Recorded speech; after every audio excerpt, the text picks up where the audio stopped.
Welcome to the By Design radio program. My name is Dr. James Proodian of Proodian Healthcare and ProodianHealthcare.com, where health literacy is the key to longevity. And as long as God has us on this side of eternity, my show is designed to help educate you and your families to feel better, function better, and live as many quality disease-free years as possible. Thanks for joining me this week as we continue our discussion on fatigue and energy production.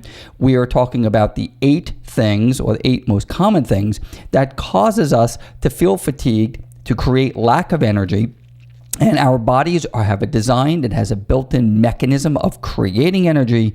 And the goal is to allow the God-given design to do its job. And now we've been talking about over the weeks, you've heard me say many, many times that God has designed mechanisms within us so that, for instance, in this case, we create energy. Many people are not using those mechanisms that are created within us to allow the body to do its job. So what ends up happening, the 8 most common causes, as we've been talking about, the first one we talked about, are chronic illnesses, things that our bodies have to deal with from a chronic perspective, okay, like chronic fatigue syndrome, fibromyalgia. Many of these conditions and diseases are man-made, meaning that because of the lifestyle we're living, we create the actual chronic illness that then taps us from energy. And a lot of them are reversible, a lot of them are highly treatable, so that we could get back on course of God's design. The Bible verse for my show is Luke 1:37, for with God nothing is impossible. And I use that every day in clinical practice and my educational programs with my company Wellness at Work, where I speak in front of groups as small as 15 and as large as 1,000, and really taking apart the literal subject matter on just that, which is to be literal in God's design and looking at the mechanisms in which are plaguing so many Americans, in this case, dealing with fatigue. And the one place to start are the diseases and the disease processes. The second bullet point we spoke about was the prescription medication. And I shared with you, we are by far a country that takes the most prescription meds than any other country on the planet. And yes, prescription medication, as necessary as it is in many cases, has a fatigue component. So I told you to check that out with your doctors. Then we talked about stress and the adrenal stress. Last week we did sleeping and the importance of good quality sleep and establishing those consistent sleep-wake cycles. And we also tackled last week, we spoke about the GI system, the gastrointestinal system, the way we digest and assimilate our foods. So we've gone through a bunch of the 8, and today we're going to dive into nutrition and how poor nutrition absolutely equals fatigue. Because as that food is being digested and assimilated, it's going to do one of 2 things. It's either going to go through a natural process that we were designed to how we were designed to digest food, or it's going to require a great deal of energy to go through the GI system and the digestive process, which is why so many people are dealing with fatigue after they eat a meal, because their bodies are beaten up, their GI systems are beaten up, and just are not assimilating foods the right way. So let's dive into nutrition, and a couple of things little house cleaning things here. Time Magazine put out an article, actually an entire edition, back in 2004. The cover says "The Secret Killer," and it talks about inflammation. And I know you've heard me speak on this subject matter because when I speak about nutrition, I'm going to speak about inflammation. And Time Magazine in 2004 did an entire edition on how inflammation is the root cause to all diseases known to man. And inflammation, a large majority of it, is in our body because it's the type of food that we're eating. So the industrialized food supply that most Americans eat, that industrialized food supply has caused a spike in chronic illnesses over the last 40, 50, 60 years. And those chronic illnesses include cardiovascular disease, stroke, type 2 diabetes, obesity, high blood pressure, things like that. So the chronicity of disease, and I talk about the man-made, the man-developed, the man-invented diseases that our country and our world is plagued with, including things like depression and anxiety and a lot of our psychological disorders. A lot of these conditions are manifestations of the biochemical nature of the food that we're putting into the body.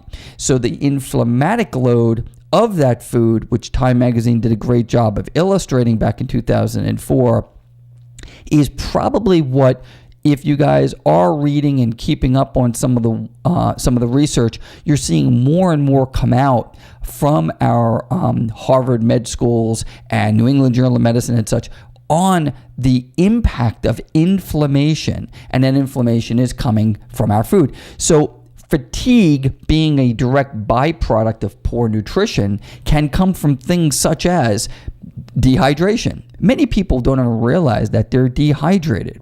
Carbohydrate overuse or addiction, and I'm talking about bad carbohydrates. There are very, very good carbohydrates. Last week or so, I blogged on, my blog comes out every Wednesday at drproodian.com. Feel free to become a subscriber. But we talked about the glycemic index in my blog last week. And the glycemic index is how your body regulates sugar and insulin. So every carbohydrate that you put into your body has a glycemic number. So if you want more information about that, go to drproodian.com and read about the glycemic index. So bad carbohydrates like white flour, for instance, which was invented by some guy in a laboratory and made, Wonder Bread, which has no nutritional value whatsoever, does nothing but spike our insulin and causes an abnormal sugar to insulin ratio. And that causes us to feel either really, really hyper, like the kids at the birthday party bouncing off the walls because they have too much sugar in their system, or really, really kind of depressed and glassy-eyed, and that's because of too much insulin that had to counterbalance the sugar. All right, next up is overeating. Overeating will absolutely cause us to feel fatigued. Our bodies were not designed to eat breakfast, lunch, and dinner, 3 large meals a day. That's man's invention. Our bodies are designed to eat smaller, more frequent meals, very similar to the type of dietary program that medical doctors tell diabetics to eat. I always make the kind of sidebar, joke as to, it took them to develop type 2 diabetes for the medical doctor to tell them to eat small, more frequent meals. Let's start eating small, more frequent meals when we're children, so we learn the habit early in life. Excessive fat intake could cause fatigue. Now, fat is an important component to our health, particularly healthy fats. So we want to obviously have fats in our diet, good quality healthy fats like olive oil or a coconut oil, and even such things as let's just say, let's remove the bad oils like corn oil. But flaxseed oil is a wonderful oil. And we really need to know the types of fats we're consuming.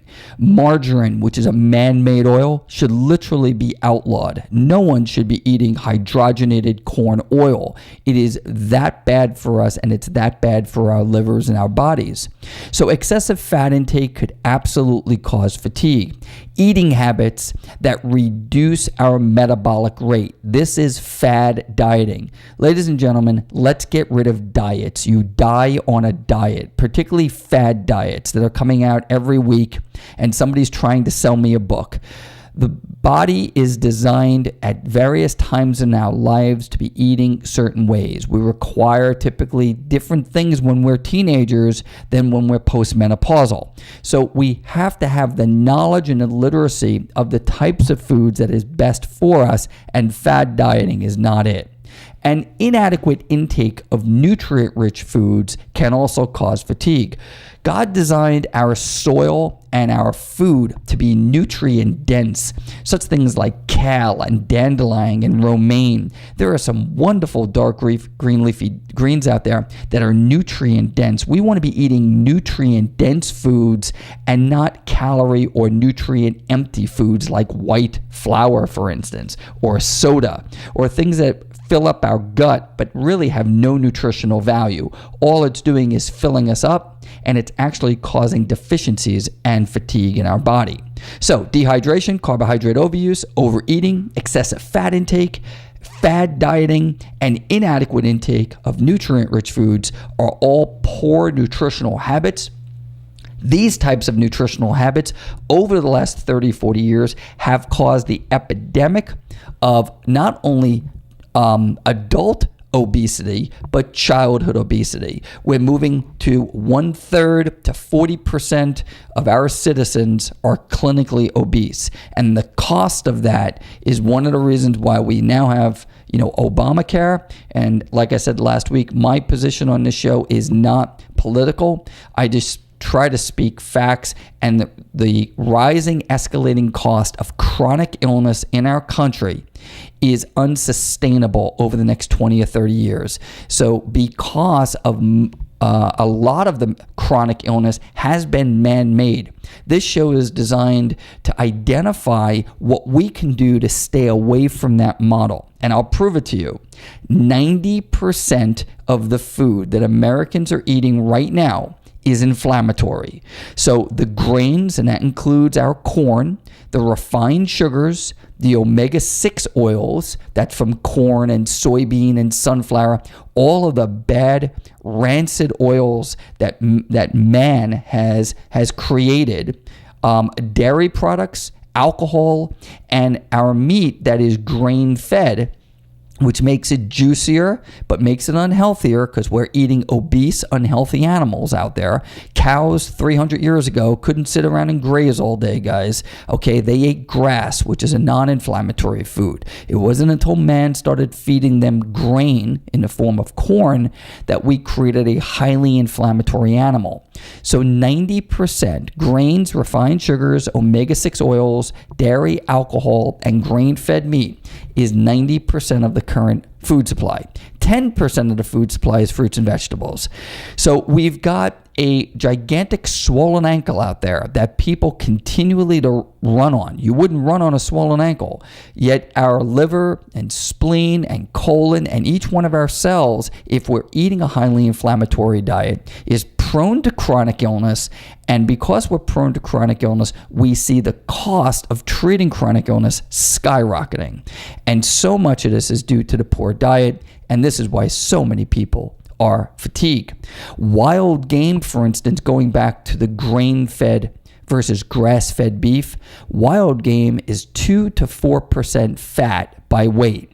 Yet our grain-fed juicy beef is 20 to 24% fat by weight. That means almost a quarter of each mouthful of that steak is pure saturated fat. We are eating unhealthy, obese animals, and they were created literally in a laboratory because that was not God's design. We have industrialized our food supply, and there are far better authors and smarter people than I who have written and have blogged and tell the literal truth of what we have done to our soil, our environment, and our meat supply, and how there are direct correlations with, for instance, in 1930 or 1935, Americans used to eat 15 pounds of table sugar per year. We now consume over 150 pounds of table sugar per year because it's embedded into so much of our food.